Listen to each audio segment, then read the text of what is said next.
Okay, I've got a project. I've got a really nice side table here next to a lazy boy chair. It's where I sit when I want to watch TV and or look outside amongst the wildlife.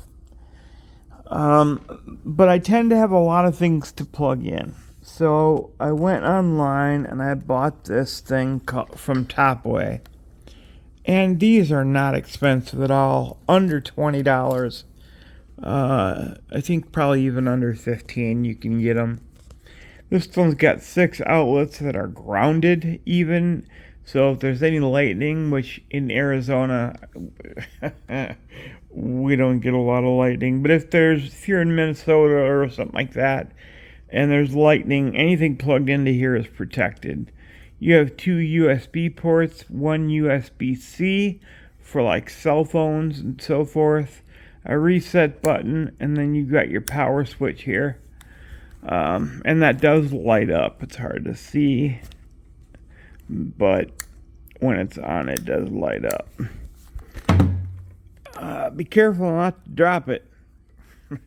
So on the back, and this thing, it puts out some power for what it is. I mean, it's perfect for cell phones, lamps, whatever else.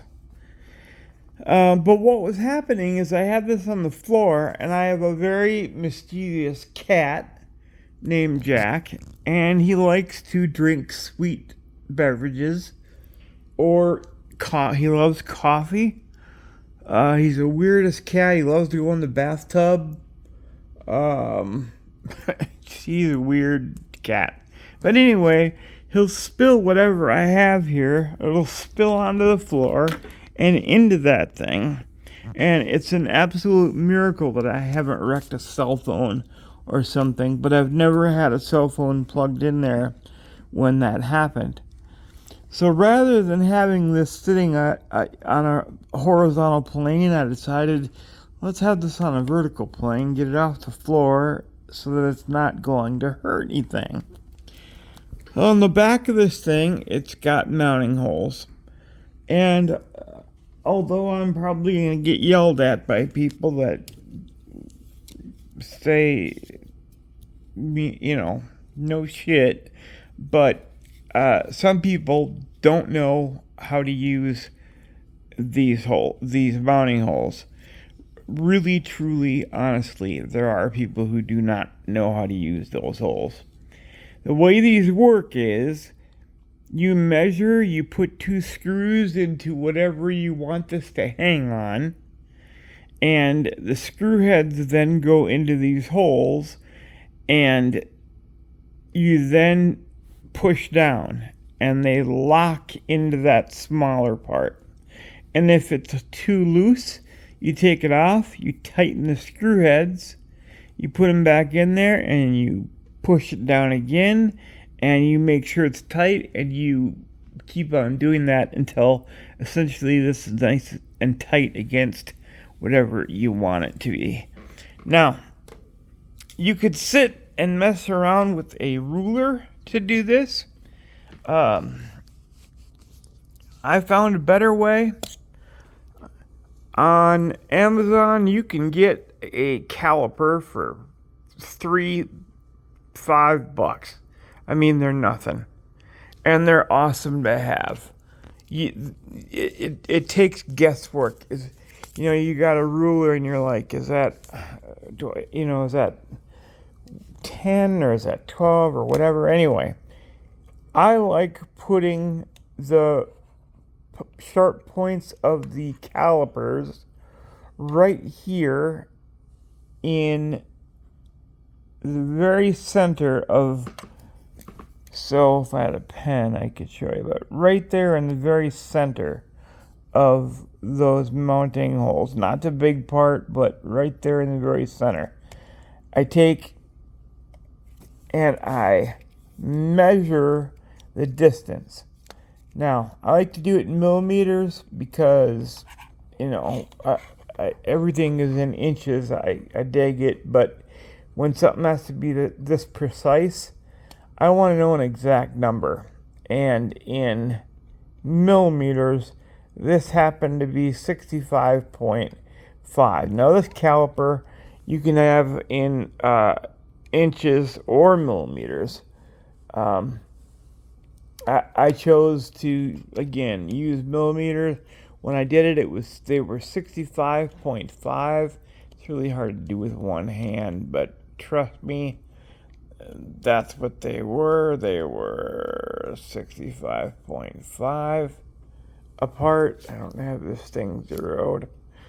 And so then what I did was I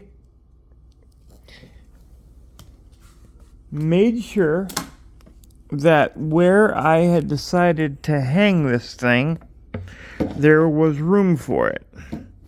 Switch hands. Oh, this is hard to do with one hand.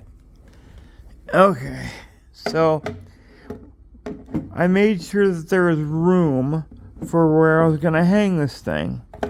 I didn't want to put my screw holes so high that this thing wouldn't fit. So I did a lot of measuring to make sure that they would fit. Once I got one screw in, I then grabbed a level. I laid a level down. I measured 65.5 millimeters across. I made a mark and I put the second screw in. Then I was able to hang this. Now, I gotta set the phone down to do it. I just can't do it with one hand. Okay, it's on the screws. Now watch. And that's where I push it down into place. And it's gonna go nowhere. Then I've got the cord running. Actually, the way that I wanted this was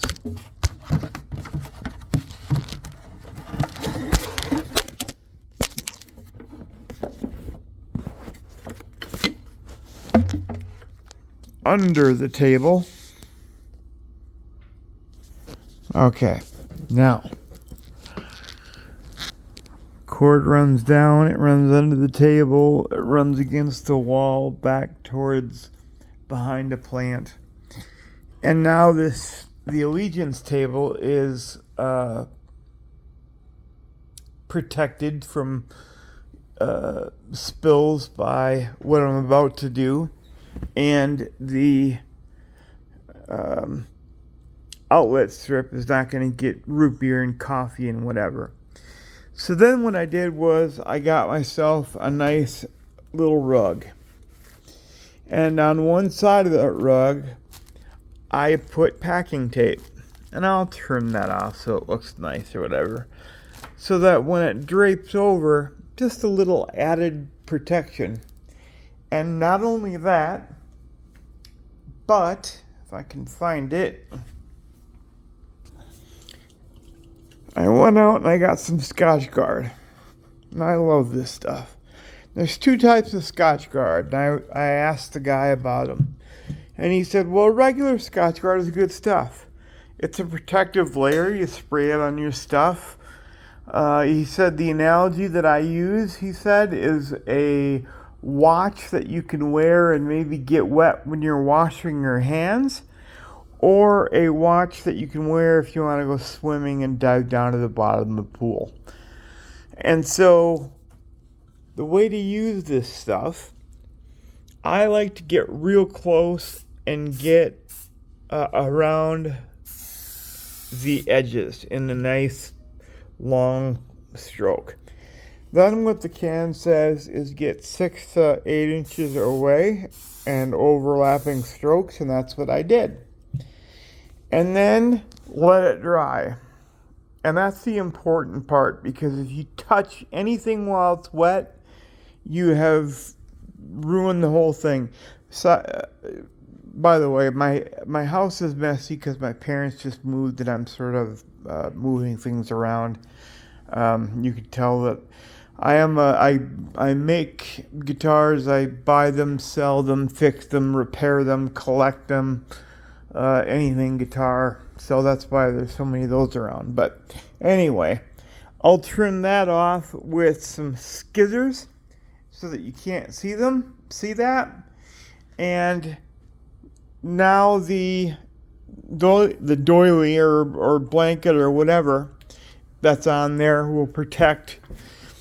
But there's also the wood to protect. And so what I did on the allegiance table is I went and got some pledge.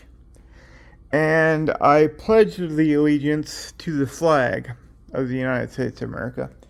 And so it's all pledged and it's protected just in case Kitty, knocks something over. But that is, in my opinion, how you set up your man chair area or your female chair area. You can sit and watch the birds outside and not worry about your cat knocking your beverage over into an outlet that can spark and wreck stuff. So thanks for watching. I appreciate it. I'm a disabled vet. I don't have a lot to do but sit around and make stupid jokes and videos that are just as stupid. And when it's 100 and, in this case, 505 outside, there's nothing much to do except for this kind of thing. So if you have any questions or whatever, post them. Please don't make any mean comments. I get plenty of those. And it's like, you know what? Go live a good life. I don't need to be corrected on every little thing. You have a certain amount of time to make these videos. You can't make every single point. The video would last forever. It's already too long. So thank you, everybody. I sincerely appreciate everybody who watched. Bless you and have a great weekend.